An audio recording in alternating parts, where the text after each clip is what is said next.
Vernier caliper देखिए ना भैया ने कितनी आसान भाषा में वर्नियर कैलिपर के बारे में समझाया है। टूल है दोस्तों। वर्नियर कैलिपर का लीस्ट काउंट 0.02 mm होता है, यानी कि 0.02 mm से पतला चीज आप नहीं नाप सकते हैं। वर्नियर कैलिपर से कैसे रीडिंग लेते हैं चलिए समझते हैं। दोस्तों रीडिंग लेने का सबसे पहला स्टेप, आप जिस भी वर्नियर कैलिपर से रीडिंग ले रहे हैं उसका लीस्ट काउंट कंफर्म कीजिए, जो कि वर्नियर पर ही लिखा होता है। कई वर्नियर पे 0.05 mm लिखा होता है, पता नहीं था 0.50 होता है, लीस्ट काउंट लिखा होता है। दोस्तों जिस वर्नियर कैलिपर पर लीस्ट काउंट 0.02 mm लिखा होता है उसमें वर्नियर स्केल के हर एक लाइन का 0.02 mm वैल्यू होता है, और जिस पर 0.05 mm लिखा होता है उसमें वर्नियर स्केल के हर एक लाइन का 0.05 mm वैल्यू होता है। जैसे ये एक हमने रीडिंग लिया है, इस रीडिंग में मेन स्केल के 10 और 11 mm के बीच वर्नियर स्केल का 0 है, यानी कि ये वैल्यू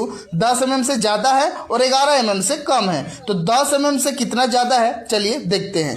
10 mm के आगे मेन स्केल की लाइन और वर्नियर स्केल की लाइन जहां दोनों आमने सामने सीधी मिल जाएंगी उतनी ही रीडिंग होगी।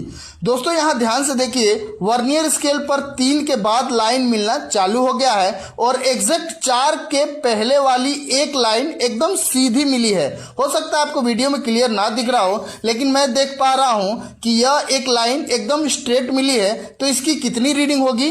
10 mm तो है ही, 10 लिख देंगे। इसके बाद 3 के आगे है और 4 से कम है तो 3 लिख देंगे। मैंने आपको बताया था लीस्ट काउंट में जितना लिखा रहता है एक लाइन की वैल्यू उतनी ही होती है। तो हम गिन लेंगे 0.2, 4, 6 और 8, यानी कि 8। तो हमारी रीडिंग निकल कर आ गई 10.38 mm। दोस्तों